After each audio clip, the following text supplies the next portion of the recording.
Welcome to Taste of Messiah. Today's taste is titled Joshua Prefigures Yeshua. And in actuality, both of those names are Hebrew. In other words, Joshua is the name Yeshua, and of course Jesus is Yeshua, so they're both exactly the same name. Something which is very obvious and yet not often observed is how the book, and therefore the story, of Joshua begins at Passover. One thing, they have the same name, which I just said, which is also obvious in Hebrew. The English translation of their names causes them to be somewhat distanced, and yet the book of Joshua couples them together. Let's examine Joshua's week leading to Pesach or Passover. In Joshua chapter 1 speaks about the death of Moses. Then we go to verse 11, it occurs on the 7th of Nisan, the 7th day of Nisan. And prepare provisions, for in 3 days you will cross over to possess the land. So that's what Joshua told the Hebrews, is that on the 7th of Nisan, they were to prepare provisions because in 3 days they would cross over, making that, of course, the 10th of Nisan. So likewise, Yeshua told his disciples, as recorded in Luke 22:7, then came the day of unleavened bread, when the Passover or Pesach must be killed. And he sent Peter and John, saying, go and prepare the Passover for us, that we may eat. In Joshua 2:1, it says, 2 spies are sent out to Jericho. There Rahab was told to bind a scarlet thread. The scarlet thread is a picture of the blood which is given at Pesach, ultimately showing us that the giving of Yeshua's blood on Calvary, which purchased the price for our sin. Joshua 4:19, they crossed over the Yarden, which is the Jordan River, and it was the 10th day of Nisan. Interestingly, the 10th day of Nisan is the very day that the lambs are gathered and examined to see if they are suitable sacrifices for the Passover. Then after they crossed over the river, the 12 stones are set up in Gilgal from the 12 tribes of Israel. Joshua 5:2 says, the second circumcision occurred, which prefigures the Brit HaDasha. In other words, they were being circumcised again, but in actuality, this group of Israelis or Hebrews had not been circumcised because they were born in the desert and had never been circumcised. But it shows that there was another Brit or another cut. In other words, another covenant cutting and or coming, you could even say. So the Brit HaDasha, which is the New Covenant or New Testament, as we call it in English, which is spoken of in Jeremiah 31:31, where it says, behold, the days are coming, says the Lord, when I will make a new covenant with the house of Israel and with the house of Judah, not according to the covenant that I made with their fathers in the day that I took them by the hand to lead them out of the land of Egypt, my covenant which they broke, though I was a husband to them, says the Lord. But this is the covenant that I will make with the house of Israel after those days, says the Lord. I will put my law in their minds and write it on their hearts, and I will be their father, and they shall be my people. Then Joshua 5:10 says, and speaks about the Passover of Joshua. Now the children of Israel camped in Gilgal, and kept the Passover on the 14th day of the month at twilight on the plains of Jericho. And they ate of the produce of the land, and the day after the Passover unleavened bread and parched grain on the very same day. Then the manna ceased on the day after they had eaten the produce of the land, and the children of Israel no longer had manna, but they ate the food of the land of Canaan that year, so, which is a picture for us of new miracles.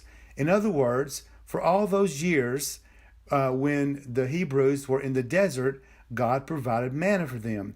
Now, because they've crossed the river through the examination process, they were going to be provided for in a different way. Mostly, they would do their own harvesting and reaping of all the crops that were already actually there. So God was still going to care for them, just in a different way, which is a shadow for us that, people say that I make my own money, I make my own living. But look, if it wasn't for God, you wouldn't be able to do that. So in essence, God is our provider. Whether we recognize it or not, God is our provider. So Yeshua's week leading to Pesach is very harrowing. Yeshua rode into Jerusalem on the donkey during the lamb selection day, just as the children of Israel were examined by the Lord as they crossed the Jordan River. This is a very important event prophesied hundreds of years earlier by Zechariah, recorded in Zechariah chapter 9, verse 9.